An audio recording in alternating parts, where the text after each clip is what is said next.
Procrastination is your enemy. Procrastination is my enemy. Procrastination is not only the thief of time, it's the thief of money, it's the thief of life, it's the thief of success, it's the thief of happiness, it's the thief of self-esteem and high achievement. Procrastination is something that you need to go to work to strategically, step by step, eliminate as a part of your life. And in this session, I'm going to tell you how to do it. The wonderful thing about procrastination, if there's anything good, is that when you eliminate procrastination, you have the key to success. Let's start off with that point. Number one, the elimination of procrastination is the key to success.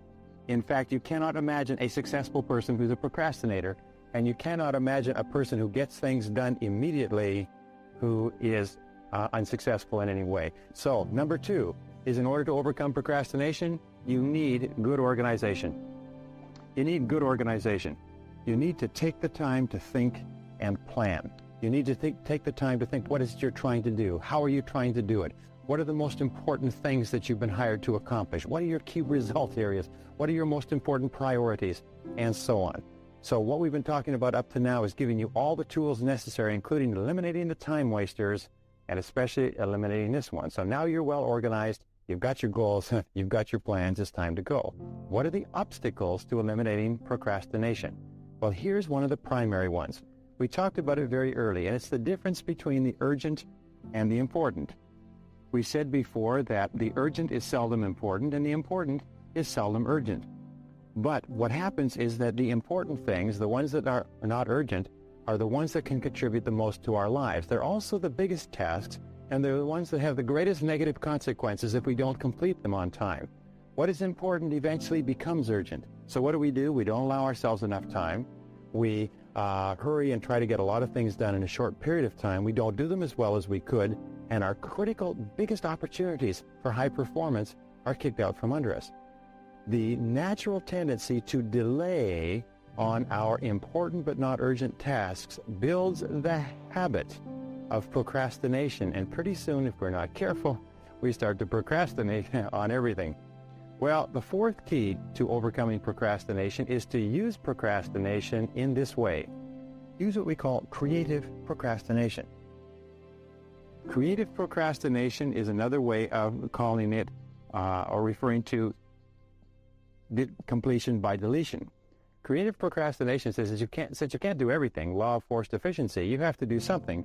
So what you do is you procrastinate on the 80% of tasks that only account for 20% of your results, so that you have enough time to spend the 80% of your time on the 20% of your tasks that account for the 80% of your results.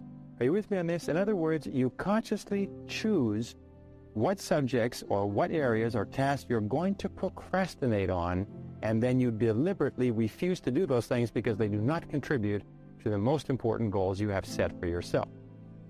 We say, by the way, that intelligence, if you want the highest hallmark of intelligence is doing those things that move you toward the accomplishment of your most important goals. And the flip side of intelligence is lack of intelligence or stupidity, and stupidity is not doing the things that move you towards your goals or doing things that move you away from your goals. So creative procrastination is very important. What things are you not going to do so that you have time to do the things that you have to do in order to be successful? Now, the fifth key is to launch. The fifth key with regard to procrastination is to get on with it. Get on with it. The natural tendency for most people is they procrastinate. They give in to the tendency to clear up small things first. And by the way, the more you work on small things, the more they multiply, so you never get them all done. And they procrastinate. So the way that you get started on your major tasks is you launch. In fact, a longitudinal study indicated that the ability to launch on something important is a critical factor of success. The most important thing is that you take action. You see, the major difference between successful people and failures is successful people are action-oriented and failures are not. And I keep looping back to that, and I have been studying this for 30, 40 years now, and I keep looping back, and I found every single study says that successful people are result-oriented. Successful people are action-oriented. They think of what they want and they take action. Does it work? Now, if you take action, only two things can happen. What are they? Succeed or fail. Pretty simple. If you succeed, you do more of it. If you fail, what do? You learn something and try something else. Human beings are trial and failure organisms. We try and fail, and then try and succeed. Phil Knight, the president of Nike Shoes, says, you only have to succeed the last time. And you know, if you read every single story of every single man or woman who's ever accomplished anything, their entire life is a lifetime of failure. It is failure, failure, failure, failure, failure, failure, outstanding success. Boy, wasn't he lucky. You'll find that successful people try far more things, and most of the things you try won't work. At least they won't work initially.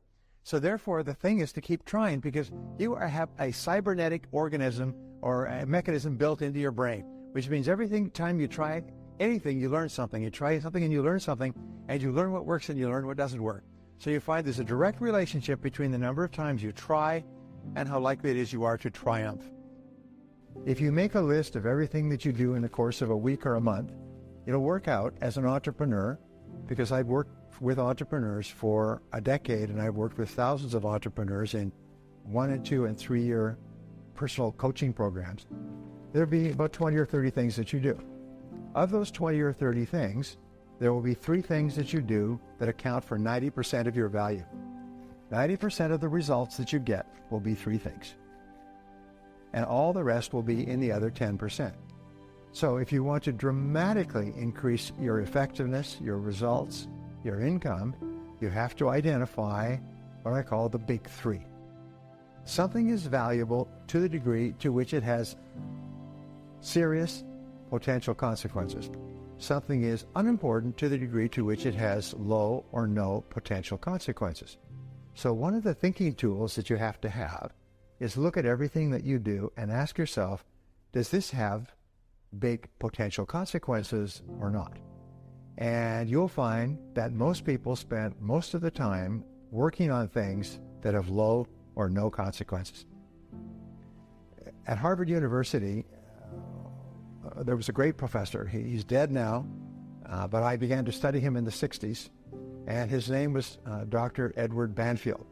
And Banfield did 50 years of research into how it is that some people move up. In the course of their working lifetime, they move up, and they move up financially, and they eventually earn a lot of money. And the great majority of people don't. They just very seldom improve themselves. But what he found was that the thinking characteristic of these people was long-time perspective. They were long-term thinkers. They were thinking today of the consequences of their behaviors in terms of where they wanted to be in the future. For example, your coming to this meeting means that you are a long-term thinker. You are willing to invest time and energy to learn things that can help you in the years ahead. So you find that top people are long-term thinkers. They're always thinking, how can I learn and do things today that will have big consequences in the future? Average people are short-term thinkers. They only think about entertainment today, having fun today, enjoyment today, going home and watching television today. So you are the long-term thinkers. You are the ones who are willing to do the work and make the sacrifices today in order to have a much better life for yourself and your family in the future, which means that you're in sort of the elite, what we call the top 10% of our society, is because you think long-term. One of the keys to time management is to do things that have long-term ramifications. Learning a new skill, even though it's very difficult at the beginning, can give you something you can use all your life. You can use it and get better and better all your life, and it compounds in its value. It becomes more and more valuable over time. One of the things that is always very scary for entrepreneurs is selling, because in selling you are risking rejection and failure. So we do a lot of little tricks to avoid selling. One of the tricks is we don't call on customers because they might say no. And the way that we do that is we follow the path of least resistance. We play with our computer and we talk to our friends and we drink coffee and we kill the day, and then it's too late tomorrow. But tomorrow, yes, tomorrow I'm going to call on that customer. And then tomorrow comes and we check our email in the morning and talk to our friends and have some more coffee, and then we do a lot of little, what I call busy work, like bees, little busy work that has no value. It has no consequences. Calling on one customer and making one sale that can open a door for you has enormous consequences. In the course of my lifetime, I have made maybe 2 or 3 contacts that led to sales, that led to business that went on for 20 years and that were worth a lot of money. But it was making the first contact. Perhaps the most important quality that you can develop for success and happiness in life is the quality of courage. Winston Churchill once said, "Courage is rightly considered the foremost of the virtues, for upon it all others depend." There are several forms of courage that you can develop with practice. These different forms of courage will help you to achieve the great success that is possible for you, and they're all learnable with practice. In other words, you can actually become an absolutely unafraid person by practicing courage whenever the situation requires it.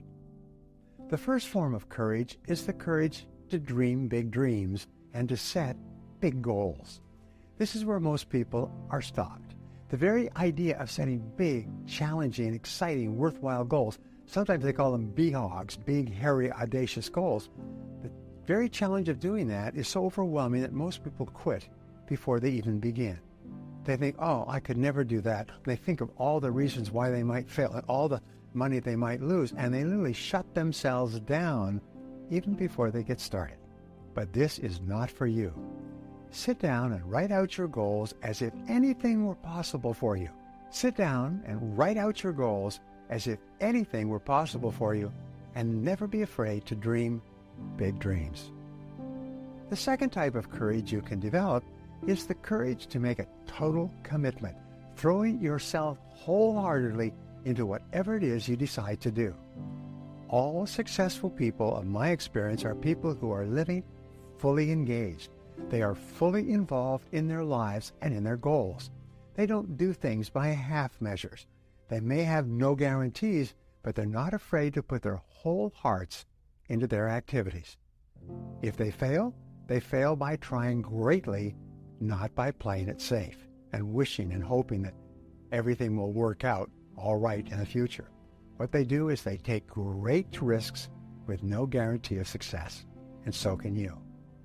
The third type of courage you need is the courage to move out of your comfort zone. It's the courage to move into your zone of discomfort, where you feel awkward and clumsy and sometimes alone. The comfort zone is one of the greatest enemies of human potential and of your potential. When people get into a comfort zone, they strive to stay in that comfort zone, even if they're unhappy with their situation. Often their whole lives pass them by while they're furnishing and reinforcing their little rut of medium performance. You need the courage to continually move yourself in the direction of your biggest goals and ambitions. You need to be willing to face discomfort in order for you to grow. You need the courage to launch in faith with no guarantees of success. Someone once wrote, "If every obstacle must first be overcome, nothing will ever get done." Courageous people are those who have a dream and set a goal, they make a plan, and they take the first step with no assurances and no guarantees that their efforts will result in success. Establish a reward structure for yourself, a reward schedule. Now, a reward schedule we've talked about before just simply says this, is if you have jobs that you procrastinate on, give yourself an organized reward for each thing that you're going to do. When we talk to salespeople, for instance, we say you have to make a certain number of prospecting calls. Well, if you like coffee, do this. Instead of giving yourself a cup of coffee just when you come in, give yourself a cup of coffee after you've made 5 calls. If you like cookies, well, break up a cookie and give yourself a piece of cookie. Train yourself the way you would train a dog, if you like, with rewards, and then be very strict with yourself. This is where you see what you're made of. It's one thing to say I'm going to give myself a reward only after I have done it, but then can you stick to it? Because if you can stick to it, not only is it a mark of character, but it will help snap this habit of procrastination. Develop a sense of urgency. A sense of urgency is possessed by less than 2% of the population, and you know something? Just about everybody works for them. A sense of urgency means that when the job comes up, you get going. You do it now. Do it now. Do it now. You say to yourself over and over again, I do it now, do it now, do it now. Some companies used to get everybody together in the morning and they would say, I do it now, do it now, do it now, 50 times a day. And what this does is it programs this command into the subconscious so that you're unconsciously impelled into doing your most important tasks. A sense of urgency is one of the rarest of all qualities, but because today the biggest problem that we have is what is called time poverty. In other words, everybody feels short of time. We have more money than time in many respects. So when a person does things for us fast, gets back to us fast, calls us fast, helps us fast, we consider that person to be more capable, more competent, more reliable, more dependable, smarter, more better performer, and everything. So therefore, when your boss asks you, when your customers ask you, when important people to you ask you for things, do it quickly. Fast tempo is essential to success. Fast tempo in every study is essential to success. What does that mean? It means that successful people work quickly. They work at a higher, faster tempo. In the same period of time, imagine someone driving at 25 miles an hour and someone driving at 75 miles an hour, and they both drive for an hour. Well, at the end of the hour, the person driving at the higher speed will have covered a lot more ground. The person who works with fast tempo gets a lot more done in the same period of time. But here's another point, is when you have fast tempo, you have more energy. The harder you work, the faster you work, the more energy you have. The higher your self-esteem, the better you feel. The slower you work, the more tired you get, the more depressed, the less energy you have. So fast tempo and a sense of urgency go hand in hand with great achievement. Once you get started towards your job, don't stop. Once you get launched, don't stop. Discipline yourself, and here's where the key comes in. Discipline yourself to stay at it. Keep your head down. Keep saying, back to work, back to work, back to work. Get yourself in the physiology, the body language of high performance. But once you get started, don't stop. Just keep on going, keep on going. And here's another technique that you can use to overcome procrastination, and that is to start your job on the outside. Start your job on one of the smaller tasks that you have to do. You see, a task has a lot of little jobs that have to be done. It also has core jobs. So start on the outside and do something small. Another thing that you can do, if you have the right temperament, is start on the inside and start with the core task. Start with the most important part of the job that has to be done and do that. Either one of these will often get you going. Start with the worst. Start with the worst possible thing that you have to do every day. There's a little joke that says that if you get up in the morning and you eat a frog first thing in the morning, what will happen is that you'll overcome procrastination because you'll know that the worst thing that could possibly happen to you has happened to you already. You've eaten a live frog. What this means is when you get up in the morning and you start off with the most unpleasant task.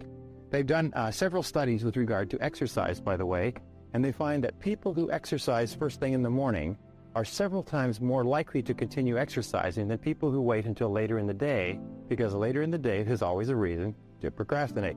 So therefore, start off your morning, start off your workday by doing the most unpleasant but often the most important thing. Many people are motivated to do things as a result of fear. So therefore, ask yourself, what are the negative consequences of not doing this job and getting this job done on time? What are the negative consequences? When you think very clearly about what might likely happen to you if you don't do the job well, often it will motivate you toward doing the job. Designate a particular time to work. Say, look, I am going to work for 15 minutes on this task from 8 a.m. to 8:15. And just give yourself a specific time. Now, you may give yourself 30 minutes or 90 minutes, but instead of worrying about getting the whole job done, just designate a specific time and say, after this, I'll go on to something else. Often, this will break the back of the procrastination and will launch you into it. Pick one area where procrastination is hurting you. Now, this is important. One of the major reasons why people fail in developing new habits is when they start with a habit, they're usually highly motivated, but then the hard work begins and their motivation drops and they quit. What you need to do is, instead of trying to start a whole lot of things, do just one thing. Pick one area where procrastination is hurting you, it's holding back your career, and make the decision that you're going to defeat procrastination in that area. Just like a military principle, select your enemy, procrastination, select the area or your choice of terrain and go to work to hammer procrastination in this particular area. The wonderful thing is this, is that overcoming procrastination in one area has a halo effect and enables you to begin overcoming procrastination in other areas. Whereas if you try to beat procrastination in your whole life, what will happen is you'll hit this dip. It's called the motivation dip. You'll hit this dip, and what will happen is you won't overcome procrastination anywhere. So start off by picking one area where it's hurting you the most and go to work. If it takes a day, a week, a month, affirm, visualize, plan, organize, use all of these ideas, but kill procrastination where it seems to be holding you back.